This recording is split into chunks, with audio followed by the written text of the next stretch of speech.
കൂട്ടുകാർക്ക് നല്ലൊരു ദിവസം ആശംസിച്ചുകൊണ്ട് മാമ്പഴത്തിന്റെ പുതിയ വീഡിയോയിലേക്ക് സ്വാഗതം. നമുക്ക് നേരെ ആദർശിന്റെ നയനയുടെ ഒക്കെ ഇന്നത്തെ അടിപൊളി വിശേഷത്തിലേക്ക് അങ്ങോട്ട് പോയാലോ. ഇന്നത്തെ വിശേഷത്തിൽ കാണിച്ചിരിക്കുന്ന കനകയോട് തന്നെ സന്തോഷമൊക്കെ പങ്കിടുമായിരുന്നു നയന. ഇന്ന് പുറത്തുനിന്ന് ആദർശമായിട്ട് ഡിന്നർ കഴിക്കാന്ന് പറഞ്ഞിട്ടുണ്ട്. ഞങ്ങൾ വൈകുന്നേരം പുറത്തു പോകും അമ്മയെന്ന് പറയണ. ഇത് കേട്ടോണ്ട് ജലജ അങ്ങോട്ട് വന്നു. ഓഹോ, അപ്പൊ അതാണ് കാര്യം. നിനക്കിട്ടുള്ള പണി ഞാൻ വെച്ചിട്ടുണ്ട്. ഈ ജലജ ആരാന്ന് നീ നിന്റെ മോളും അറിയാൻ പോകുന്നുള്ളൂ എന്നും പറഞ്ഞ് അകത്തേക്ക് അങ്ങോട്ട് കയറി പോവാണ്. ആ സമയത്താണ് മുത്തശ്ശിയും ഹാളിലിരിക്കുന്നുണ്ടായിരുന്നു. പിന്നീട് അവരോട് എന്നിട്ട് പറഞ്ഞു, അല്ല ഇന്ന് നമ്മളെല്ലാം പുറത്തുനിന്ന് ഫുഡ് കഴിക്കണേന്ന് പറയണ. പുറത്തുനിന്ന് ഫുഡ് കഴിക്കാനാ? അതെ. അത് നിന്നോട് ആരാ പറഞ്ഞേ? ആദർശ് നയനയെ വിളിച്ച് പറയുന്നത് ഞാൻ കേട്ടതാ.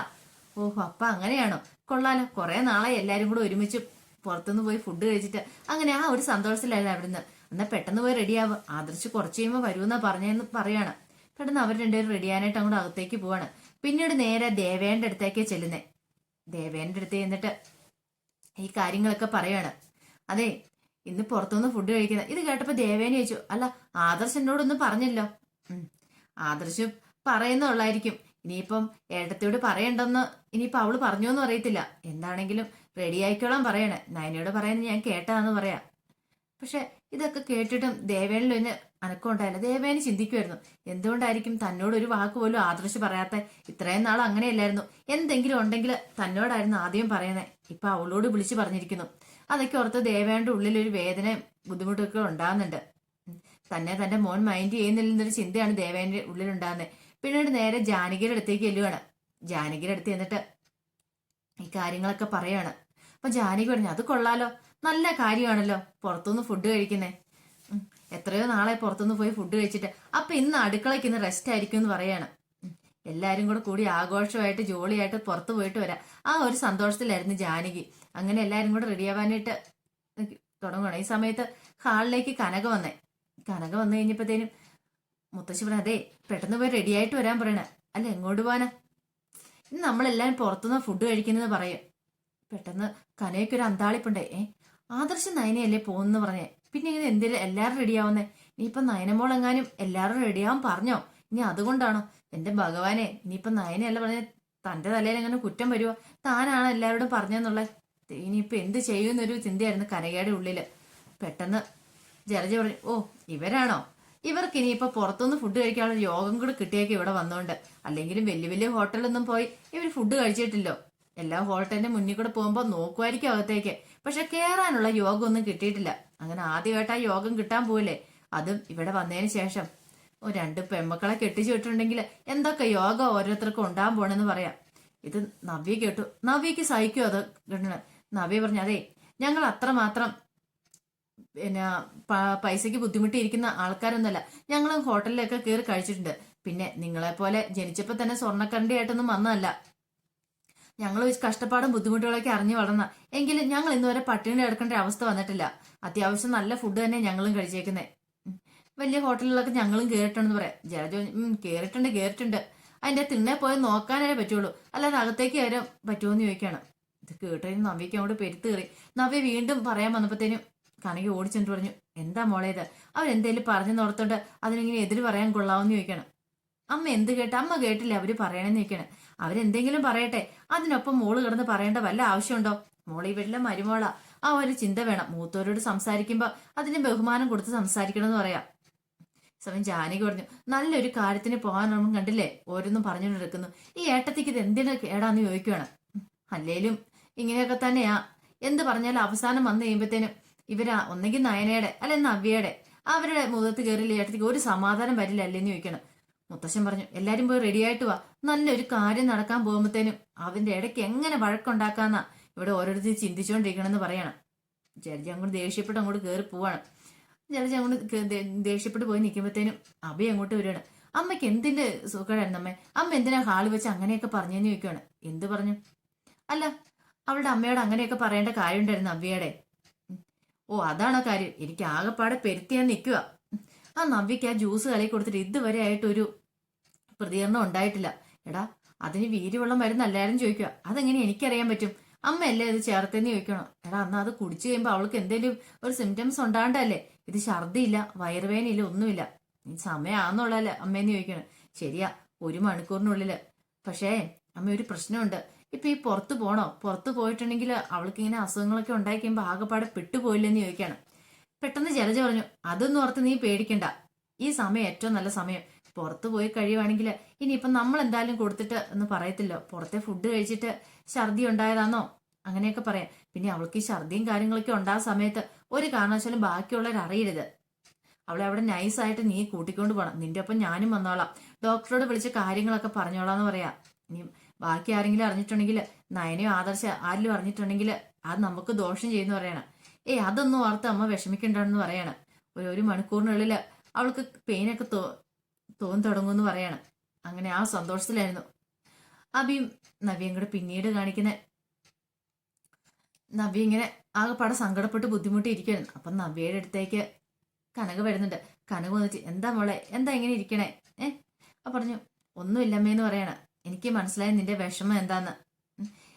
എന്നെ അങ്ങനെ പറഞ്ഞുകൊണ്ടാണോ? നീ അതൊന്നും ഓർത്ത് ടെൻഷൻ അടിക്കേണ്ടെന്ന് പറയണം. എനിക്കത് അറിയാമേ, അവരുടെ സ്വഭാവം എനിക്ക് നന്നായിട്ട് അറിയാവുന്ന. അവരല്ല ഇതല്ല ഇതിലപ്പുറം പറയും. വന്ന നാൾ മുതൽ ഞാൻ കേട്ടോണ്ടിരിക്കുന്നില്ലേ പറയാം. അപ്പൊ കനക പറഞ്ഞു, അതെ നീ സൂക്ഷിക്കണം മോളെ, നീയല്ല നയനെ സൂക്ഷിക്കണം. നിങ്ങൾ രണ്ടുപേരും ഈ വീടിനെ പുറത്താക്കാനായിട്ടാ അവളുടെ മോന്റെ പ്ലാൻ എന്ന് പറയണം. അതൊക്കെ എനിക്ക് അറിയാമേ, ഞാനിത് കണ്ടുകൊണ്ടിരിക്കുന്നതല്ലേ. പിന്നെ ഇതൊക്കെ കണ്ടിട്ടും കേട്ടിട്ടും അവർക്ക് വേണ്ടിയിട്ട് ഫുഡ് ഉണ്ടാക്കാനും അടിച്ചു വാരാനും എല്ലാം കൂടെ എന്നെ കൊണ്ടൊന്നും പറ്റില്ല. അതൊക്കെ പറ്റുന്ന ഒരാൾ നയന മാത്രമേ ഉള്ളൂ, എന്നെ അതിനും കിട്ടില്ല എന്ന് പറയാണ്. കനക പറഞ്ഞു, അത് പറഞ്ഞിട്ട് കാര്യമുണ്ട് നമ്മളെ, ഒരു വീട്ടിലേക്ക് കല്യാണം കഴിഞ്ഞ് വന്നിട്ടുണ്ടെങ്കിൽ നമ്മൾ അവിടുത്തെ ജോലിയൊക്കെ ചെയ്യേണ്ടതെന്ന് ചോദിക്കണം. ജോലിയൊക്കെ ചെയ്യണമേ, ഇവരിങ്ങനത്തെ ഒക്കെ പ്രവൃത്തികൾ ചെയ്യുമ്പോൾ എനിക്ക് ചെയ്യാനൊന്നും തോന്നില്ല. അതാ ഞാനൊന്നും ചെയ്യാത്തെ. എനിക്കറിയാം അവരെന്റെ വയറ്റിൽ കിടക്കുന്ന കുഞ്ഞിനെ ഇല്ലാതാക്കാനായിട്ട് ശ്രമിച്ചുകൊണ്ടിരിക്കുമെന്ന്. പക്ഷെ ഞാനൊന്നും മൈൻഡ് ചെയ്യാതിരിക്കുമെന്ന് പറയാം. അതെ അമ്മ ഇങ്ങനെ സങ്കടപ്പെടല്ലേ, അമ്മ പോയി റെഡിയാവാൻ പറയണം. പെട്ടെന്ന് പറഞ്ഞു, എനിക്ക് വരണമെന്നൊന്നും ഇല്ല മോളെ എന്ന് പറയാണ്. അതൊന്നും പറഞ്ഞിട്ട് ഒരു കാര്യമില്ല കേട്ടോ, ഇവരിങ്ങനെയൊക്കെ ഇവിടെ കിടന്ന് പറയും, അമ്മയൊന്നും മൈൻഡ് ചെയ്യാനേ പോണ്ട എന്നൊക്കെ പറഞ്ഞ് കനകനെ ആശ്വസിപ്പിക്കുക. അപ്പൊ കനക പറഞ്ഞു, അതൊക്കെ ശരിയാ മോളെ, പക്ഷെ എന്റെ മനസ്സിലൊരു ആഗ്രഹമുണ്ട്. നീ നിന്റെ ചേച്ചിയും അനിയത്തിയും നിങ്ങൾ രണ്ടുപേരും ഒന്നായിട്ട് എപ്പോഴും ഇരിക്കണം. നിങ്ങൾ രണ്ടുപേരും ഒന്നായിട്ട് ഇരുന്നിട്ടുണ്ടെങ്കിൽ ആർക്ക് ഈ വീട്ടിൽ നിന്ന് നിങ്ങളെ തുരത്താൻ പറ്റില്ല, അറിയാലോ.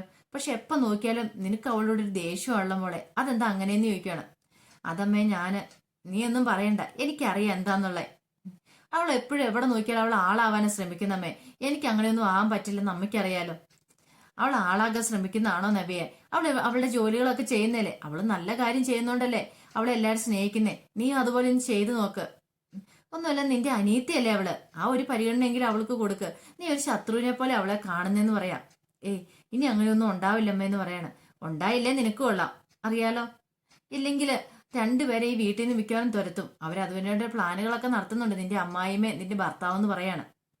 ശരിയമ്മേ, ഈ നവ്യ ഇനി അങ്ങനെ ഒന്നും ചെയ്യത്തില്ലെന്ന് കനകയ്ക്ക് വാക്ക് കൊടുക്കുവാണ്. വാക്ക് കൊടുത്തപ്പോൾ കനക അങ്ങോട്ട് ഡ്രസ്സ് മാറാൻ പോയപ്പോൾ നവ്യയുടെ ഉള്ളിൽ വല്ലാത്തൊരു ചിന്തയായിരുന്നു. എന്റെ ഭഗവാനെ, ഇങ്ങനെയൊക്കെ പറയുകയും ചെയ്തു. ഇനിയിപ്പം നയനെ എങ്ങനെ തന്നെ കള്ളത്തരം കണ്ടുപിടിച്ച് അമ്മയോട് പറഞ്ഞിട്ടുണ്ടെങ്കിൽ ആകെപ്പാടെ പ്രശ്നമാവുന്നുള്ള എന്നൊരു ചിന്തയും നവ്യയുടെ ഉള്ളിൽ ഉണ്ടാകുന്നുണ്ട്. ഈ സമയത്ത് അബി അങ്ങോട്ട് കടന്നു വരികയാണ്. അബി വന്നപ്പോൾ നവ്യ ഇങ്ങനെ ആലോചിച്ചോണ്ടിരിക്കുക. അപ്പൊ അബി വന്നിട്ട് ചോദിച്ചു, നീ ഡ്രസ്സൊന്നും മാറുന്നില്ലെന്ന് ചോദിക്കണം. എങ്ങോട്ട് പോകാനാ?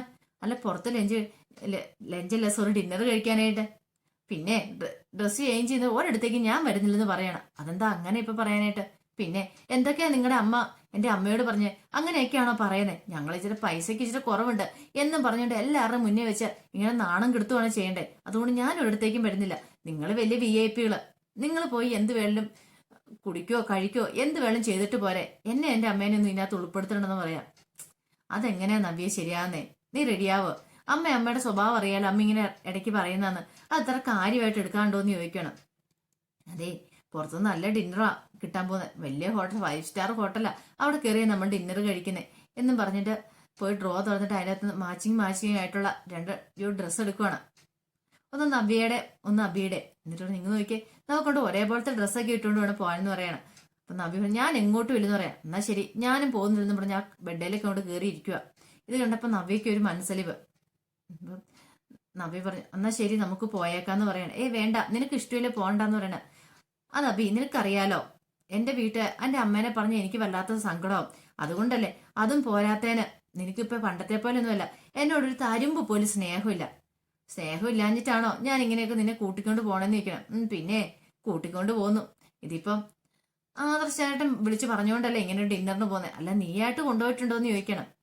പെട്ടെന്ന് അഭി പറഞ്ഞു ആരാണെങ്കിലും പോയാൽ പോരെ, റെഡിയാവോ, നമുക്കൊന്ന് ജോളി അടിച്ചിട്ട് വരാന്നേ, പുറത്തു പോയി, നീ ഇതുവരെയായിട്ടും കഴിക്കാത്ത ഫുഡൊക്കെ ആയിരിക്കും അവിടെ കിട്ടാൻ പോണെന്ന് പറയാണ്. നവ്യനെ അങ്ങനെ കൊതിപ്പിക്കുകയാണ്. നവ്യ പിന്നെ ഇരിക്കും അവിടെ പോയി ഡ്രസ്സൊക്കെ ചേഞ്ച് ചെയ്യുകയാണ്. പിന്നീട് കാണിക്കുന്ന മുറിയില് നയന എല്ലാം ഒരുങ്ങിയൊക്കെ കണ്ണടിക്കുമെന്ന് നോക്കണം. കൊള്ളാപ്പ് സൂപ്പർ ആയിട്ടുണ്ട്.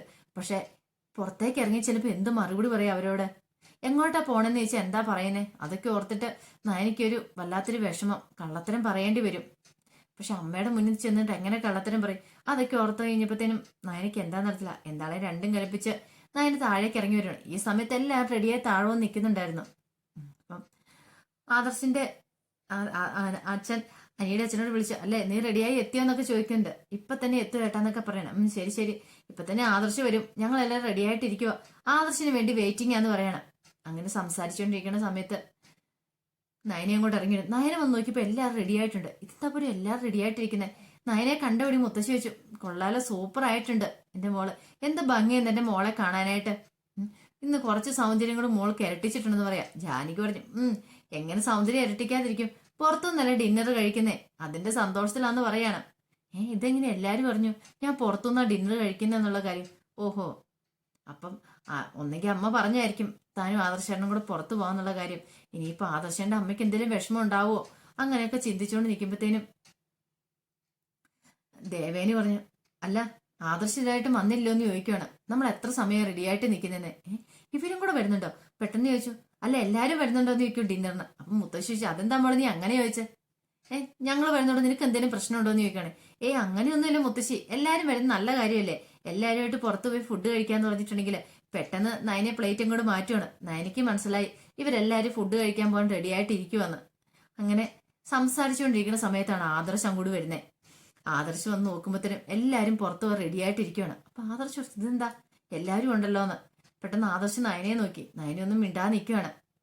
ആദർശ് അച്ഛൻ വന്നിട്ട് പറഞ്ഞു, എത്ര സമയമാണ് ഞങ്ങൾ എല്ലാവരും റെഡി ആയിട്ടിരിക്കുന്നത്, ബാ പെട്ടെന്ന് പോയി വേഷം മാറ്റുമോ, നമുക്ക് പോയി ഡിന്നറിന് പോവാന്ന് പറയണം. അപ്പൊ ആദർശ് പെട്ടുപോയി. ശരിയാ, ഇപ്പൊ തന്നെ പോവാന്ന് പറയണം, ഞാൻ ഈ ഡ്രസ്സൊന്നും ചേഞ്ച് ചെയ്തിട്ട് വരാന്ന് വേണ്ട. ആദർശ് അച്ഛൻ ഇനി ഇപ്പൊ എന്ത് ഡ്രസ്സ് ചേഞ്ച് ചെയ്യാനാ, ഇതൊക്കെ മതി, നീ ഇങ്ങോട്ട് വാടാ, ഡിന്നർ കഴിക്കാൻ പോകുന്നതല്ലേ ഉള്ളെന്ന് പറയാണ്. ആദർശ് പെട്ടു. എന്റെ ഭഗവാനെ, ഇപ്പൊ എന്ത് ചെയ്യാനായിട്ടാ, എല്ലാരും ഉണ്ട്, ഈ അവസ്ഥയിൽ അങ്ങോട്ട് കൂട്ടിക്കൊണ്ട് പോയിട്ടുണ്ടെങ്കിൽ അവിടെ അബി എന്തൊക്കെ ഒപ്പിച്ചു വെച്ചിരിക്കുന്നത് പറയാനും പറ്റില്ല. അമ്മ എങ്ങാനും അത് അറിഞ്ഞിട്ടുണ്ടെങ്കിൽ പിന്നെ അത് മതി അടുത്ത പ്രശ്നം ഉണ്ടാവാനായിട്ട്. നയനെ രൂക്ഷമായിട്ട് നോക്കുവാണ്. നയനെ ഞാനൊന്നും അറിഞ്ഞിട്ടില്ലെന്ന് മട്ടി നയനെ നിൽക്കുകയാണ്. ഈ സമയത്ത് അബിയാണെങ്കിൽ അവിടെ ഒരു ഗംഭീര പാർട്ടിക്കുള്ള തയ്യാറെടുപ്പുകളൊക്കെ നടത്തുമായിരുന്നു. അപ്പൊ മാനേജറെ വിളിച്ചിട്ട് പറഞ്ഞു, എല്ലാ കാര്യങ്ങളും ഗ്രാൻഡ് ആയിരിക്കണം. അവര് വന്നു കഴിയുമ്പോഴത്തേനും വെൽക്കം പാർട്ടിയും ക്യാൻഡിൽ ലൈറ്റ് ഡിന്നറും എല്ലാ കാര്യങ്ങളും ഉണ്ടായിരിക്കും, ഒന്നിനും ഒരു കുറവല്ലെന്ന് പറയണം.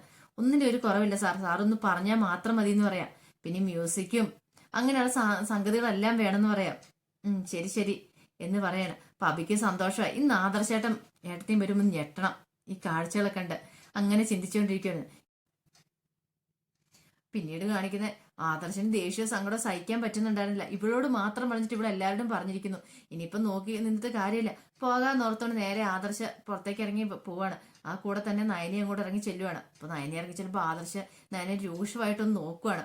നീ എല്ലാം ഒപ്പിച്ചു വെച്ചിട്ട് ഒന്നും അറിയത്തില്ലാത്ത മറ്റും നിൽക്കും അല്ലേടും ചോദിച്ചുകൊണ്ട് രീതിക്കാണ് നോക്കിയത്. ഒന്നും പറയാൻ പറ്റില്ല നയനയോട്. അപ്പൊ ഇതെല്ലാം കണ്ട് നയനിക്ക് ഒരു കാര്യം മനസ്സിലായി, തന്റെ കാര്യത്തിൽ എന്നൊരു തീരുമാനമായി. ഇനി ആദർശൻ എന്തൊക്കെയാ പറയാൻ പോകുന്നു അറിയത്തില്ല. അങ്ങനെ പേടിയോടുകൂടി നയനയും കൂടെ കാറിലേക്ക് കയറുവാണ്. അതിന്റെ വിശേഷങ്ങളൊക്കെ എന്ന് കണ്ടത്. ഇതിന്റെ ബാക്കി വിശേഷങ്ങളുമായിട്ട് വൈകുന്നേരത്തെ പ്രൊമോയിൽ വരാട്ടോ. വീഡിയോ ഇഷ്ടപ്പെട്ടെങ്കിൽ ലൈക്ക് ചെയ്യാൻ മറക്കരുതേ. അതോടൊപ്പം തന്നെ ആദ്യമായിട്ട് കാണുന്നവരാണെങ്കിൽ സബ്സ്ക്രൈബ് ചെയ്യാനും മറക്കരുത് കേട്ടോ. ഒരിക്കൽ കൂടി എല്ലാവർക്കും നല്ലൊരു ദിവസം ആശംസിച്ചുകൊണ്ട് നിർത്തുന്നു. നന്ദി.